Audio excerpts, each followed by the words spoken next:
hum there? Why there's a plural pronoun there in this part of the prayer? He says that when you pray, you disconnect from this material world. You detach. You stop thinking about a bill, a person, something that's bothering you, something you like, something you love. You stop thinking about all of these things. You detach. He says, if a person detaches from this world, when they say Allahu Akbar, and they begin their prayer, and they get to the end of their prayers, and they're saying Assalamu alaikum, then what it means is that they have detached from this world, and now they're returning to this world. And because they are returning back, they give salams to everything that is there. Assalamu alaikum. And he said the person who in his prayer, he's thinking about this and he's thinking about that, and he's going through some motions between Allahu Akbar and Salam. Something happened, but it can hardly call it prayer. But he says that person who going through motions and he's all constantly, he hasn't detached from all of this. He said that person doesn't have any salams to give. He didn't go anywhere. He didn't experience anything.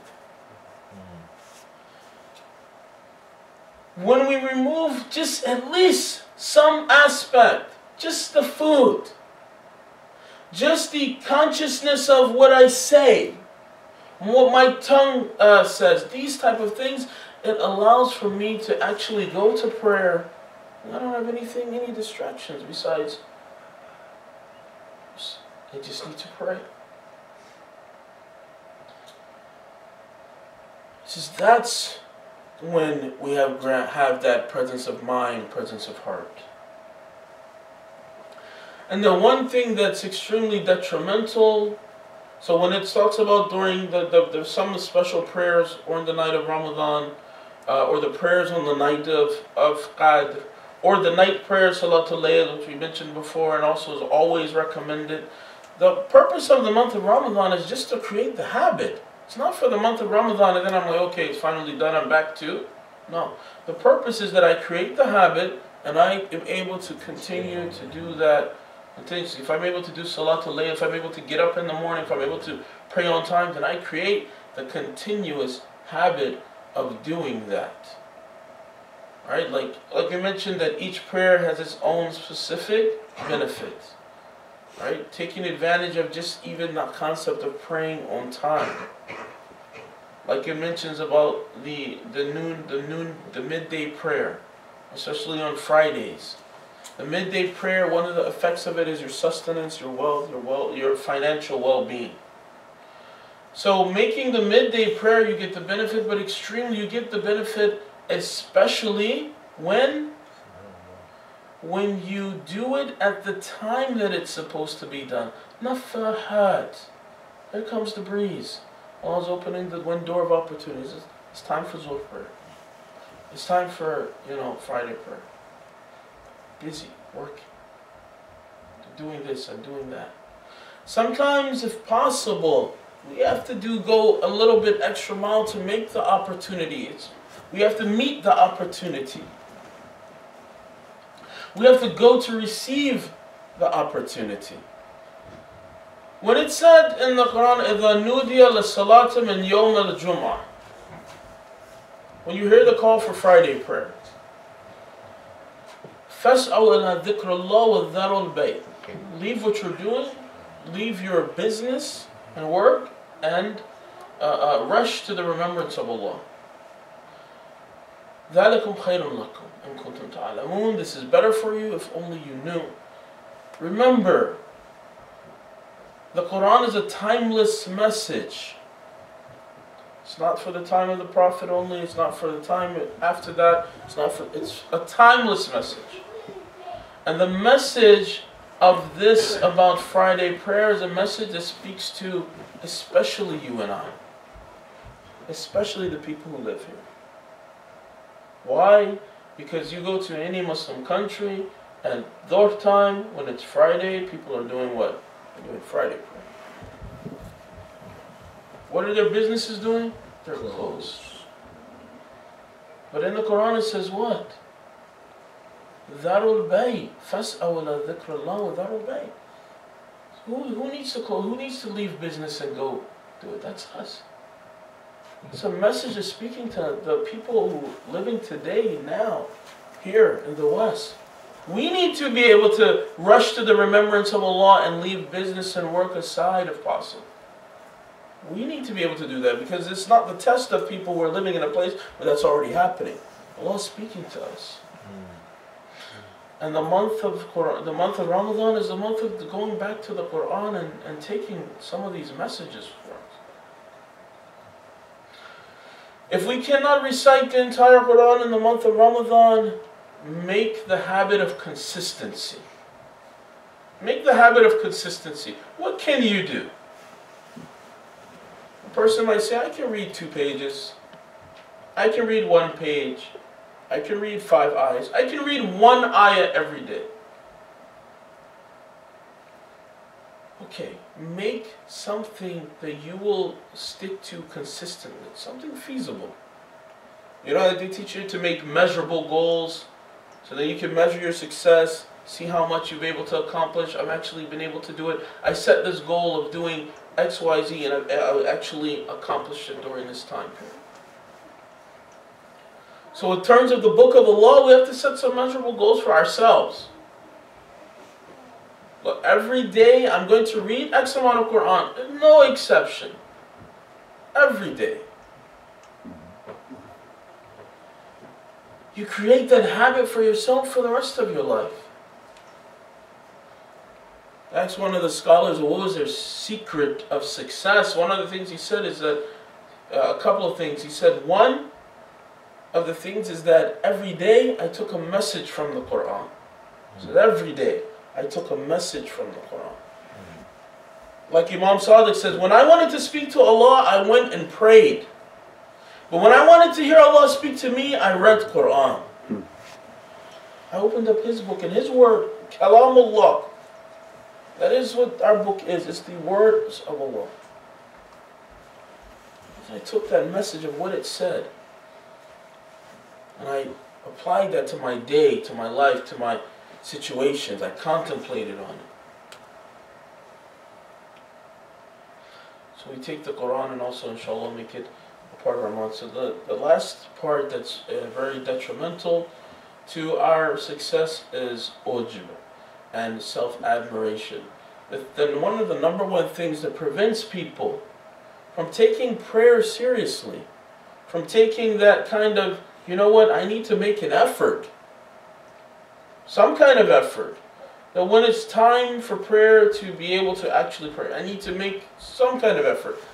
You know, sometimes practically it's very hard, or sometimes it's not possible.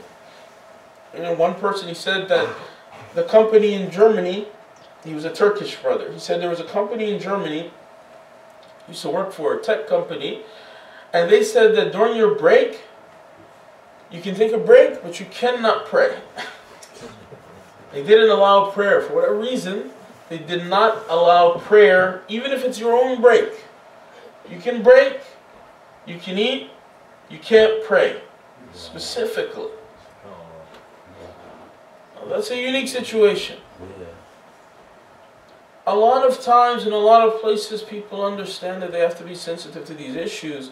The issue is, do we even approach or mention or try to make accommodations? A lot of times, people are not even taking an initiative.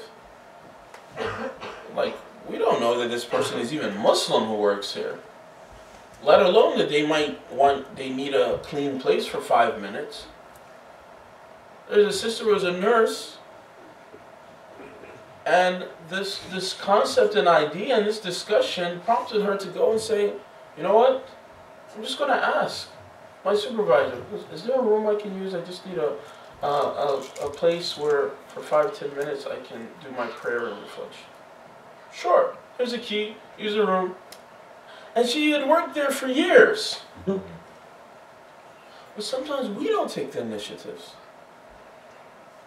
Or we're hesitant about the response. You know, we put the cart before the horse.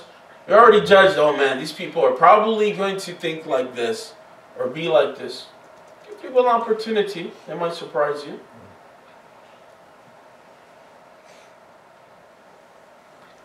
And then we have something, that we are able to, make better for ourselves. So there's a lot about, the discussion of ujb, and actually just touch on one thing about it, and not so much as maybe for another discussion.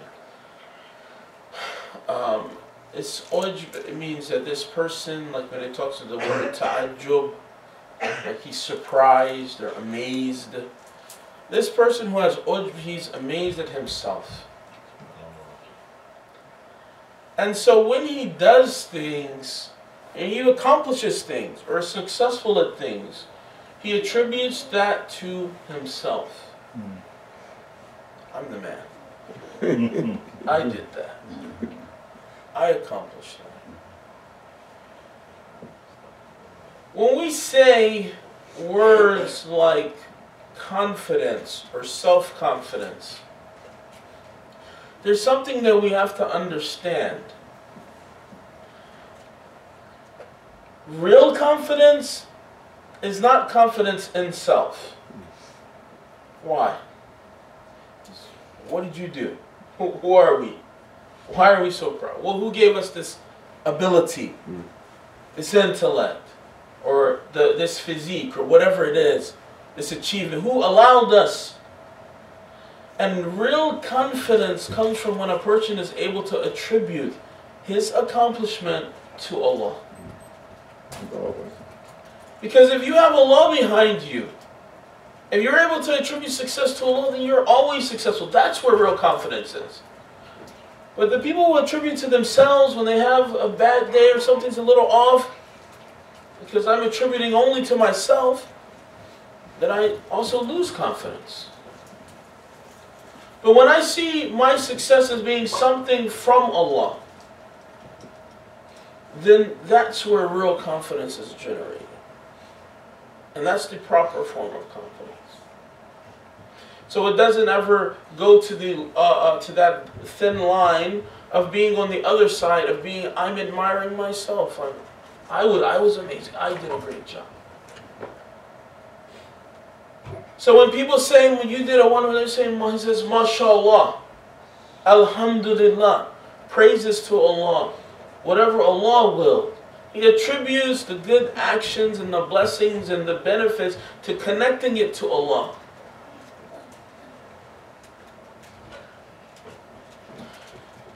And if he doesn't do that, then whatever success that he did work hard to achieve, he didn't really achieve.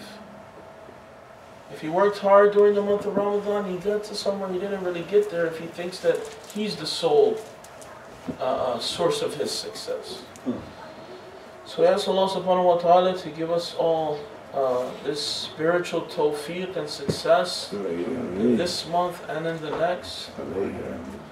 Give us the opportunity to receive these nafahat and opportunities from Allah.